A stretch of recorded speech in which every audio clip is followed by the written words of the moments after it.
राधे राधे मेरे प्यारे भाइयों बहनों माताओं व बंधुओं, संस्कार की बातें चैनल में आपका स्वागत है। बंधुओं, आज मैं आपको बैसाख मास महात्म की कथा का 20वां अध्याय सुनाने जा रही हूँ। बंधुओं, इसे प्रेम पूर्वक एकाग्र मन होकर प्रेम भाव से सुनिए। बंधुओं, यदि आप बैसाख मास महात्म की कथा को रोजाना सुनते हैं तो भगवान श्री हरि की कृपा आप पर बरसने लगती है। बंधुओं, यदि आप भगवान के शुभ आशीर्वाद चाहते हैं तो बैसाख मास के बहुत थोड़े दिन शेष रह गए हैं। इसमें आप रोजाना बैसाख मास महात्म की कथा को अवश्य सुने और रोजाना कुछ ना कुछ थोड़ा बहुत दान अवश्य दें। हो सके तो गौशाला में जाकर रोजाना गौओं को हरा चारा खिलाएं या फिर गुड़ या कुछ फल खिलाएं। बंधुओं, हो सके तो पक्षियों को चोगा डालें। बैसाख मास में ये थोड़ा थोड़ा किया गया दान पुण्य भी आपको भगवान श्री हरि कई गुना करके वापिस लौटा देंगे। बंधुओं, एक बार करके अवश्य देखें।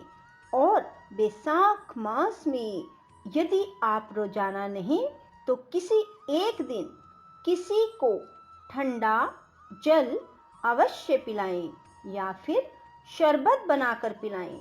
देखना कैसे आपके सोए हुए भाग जाग जाएंगे। आपको मान सम्मान मिलने लगेगा।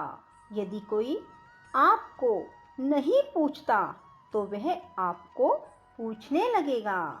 बंधुओं, यदि आपने हमारे चैनल को अब तक सब्सक्राइब नहीं किया तो जरूर करें और बेल आइकन दबाना ना भूलें ताकि आपको हमारी आने वाली सभी वीडियोस की जानकारी सबसे पहले हो सके।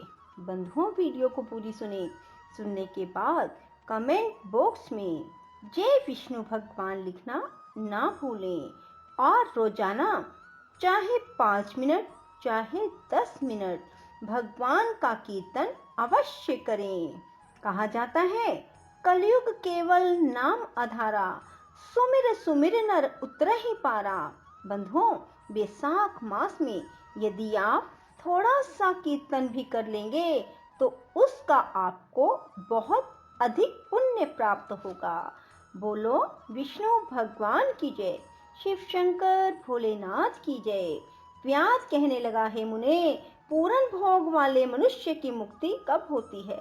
सृष्टि काल में या अंत काल अथवा स्थिति काल में? सृष्टि की स्थिति संसार काल की मर्यादा कितनी है? शंख बोले, 4 सहस्त्र युगों का ब्रह्मा का एक दिन और इतनी ही रात्रि होती है। इस प्रकार दिन रात मिलकर ब्रह्मा का एक अहोरात्र होता है। 15 अहोरात्र एक पक्ष और 2 पक्षों का एक मास होता है। 2 मास की एक ऋतु, 3 ऋतुओं का एक अयन और 2 अयन का एक वर्ष होता है। इसी प्रकार ब्रह्मा जी के 100 वर्षों का एक ब्रह्म कल्प होता है। इसी को वेद के जानने वाले प्रलय का समय कहते हैं। प्रलय 3 प्रकार की होती है। एक मानव प्रलय जिसमें मनुष्यों का अंत होता है, दूसरी दैनंदिनी प्रलय और तीसरी ब्रह्म प्रलय। ब्रह्मा जी के एक मुहूर्त में एक मनु की प्रलय होती है। इसी प्रकार जब 14 मनु हो जाते हैं तब एक दैनंदिनी प्रलय होती है। मनवंतर प्रलय में पृथ्वी, आकाश, पाताल तीनों लोकों का प्रलय हो जाता है। परंतु इस मनवंतर प्रलय में चैतन्य जीवों का ही नाश होता है, किंतु लोकों के स्वरूप का नाश नहीं होता। केवल उन लोकों में जल प्लावन हो जाता है कि फिर मनवंतर के अंत में चैतन्य जीवों की पुनः उत्पत्ति हो जाती है। लेकिन दैनंदिनी प्रलय में लोक और लोकस सबका नाश हो जाता है। सिर्फ एक सत्य लोक ही रह जाता है। ब्रह्मा जी के शयन करने पर चैतन्य अधिभूतों सहित सबका नाश हो जाता है। कोई कोई तत्व अभिमानी देवता और मुनि बचे रहते हैं। सत्य लोक के शयन करने वाले भी रह जाते हैं, जो कल्प भर तक सोते रहते हैं। फिर रात्रि के समाप्त होने पर ब्रह्मा जी पुनः सृष्टि की रचना करते हैं, जिसमें देवता, ऋषि, पितृलोक व वरण धर्मों सहित सबकी अलग अलग रचना होती है।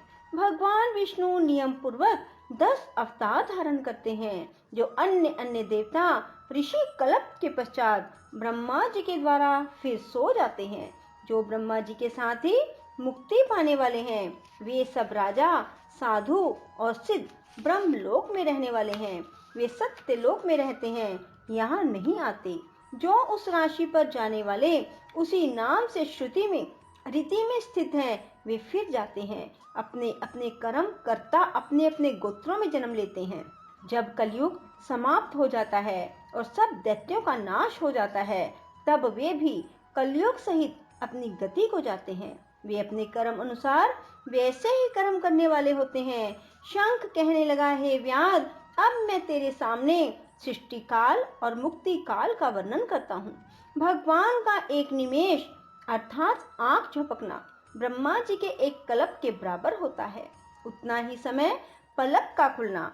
निमेष के अंत में उन्हें अपने कुत्सित लोकों की रचना की इच्छा होती है। तब सब लोकों और सब जीव समूहों को अपने उदर में रखता है। उनमें से कितने ही सृजन योग्य, कितने ही मुक्ति और कितने ही ऐसे होते हैं जिनका लिंग देह छूट गया है। श्रुति देव जी कहते हैं, जब यह कथा शंख व्याध को सुना रहे थे, तब सबके देखते देखते वह पंचशाखी वृक्ष पृथ्वी पर गिर पड़ा और उसके कोटर से एक बड़ा भयंकर सर्प तत्काल पाप रूपी देह को त्याग कर हाथ जोड़ सिर झुकाकर वहीं बैठ गया। बोलो विष्णु भगवान की जय हो। श्री कृष्ण गोविंद हरे मुरारी, हे नाथ नारायण वासुदेवा।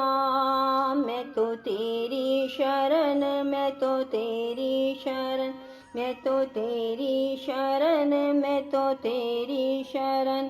बरसाने वाली श्री राधे, बरसाने वाली श्री राधे। मैं तो तेरी शरण, मैं तो तेरी शरण, मैं तो तेरी शरण, मैं तो तेरी शरण। श्री कृष्ण गोविंद हरे मुरारी, हे नाथ नारायण वासुदेवा। मैं तो तेरी शरण, मैं तो तेरी शरण, मैं तो तेरी शरण, मैं तो तेरी शरण। बरसाने वाली श्री राधे, बरसाने वाली श्री राधे। मैं तो तेरी शरण, मैं तो तेरी शरण, मैं तो तेरी शरण, मैं तो तेरी शरण। श्री कृष्ण गोविंद हरे मुरारी, हे नाथ नारायण वासुदेवा। मैं तो तेरी शरण, मैं तो तेरी शरण, मैं तो तेरी शरण, मैं तो तेरी शरण। बरसाने वाली श्री राधे, बरसाने वाली श्री राधे। मैं तो तेरी शरण, मैं तो तेरी शरण, मैं तो तेरी शरण, मैं तो तेरी शरण। श्री कृष्ण गोविंद हरे मुरारी, हे नाथ नारायण वासुदेवा। मैं तो तेरी शरण, मैं तो तेरी शरण, मैं तो तेरी शरण, मैं तो तेरी शरण।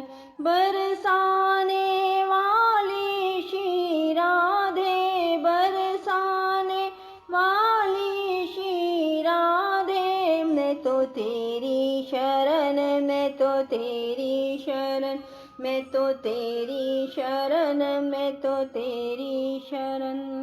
बंधुओं, यदि आपको हमारी वीडियो पसंद आए तो इसे लाइक करें और शेयर भी जरूर करें। धन्यवाद।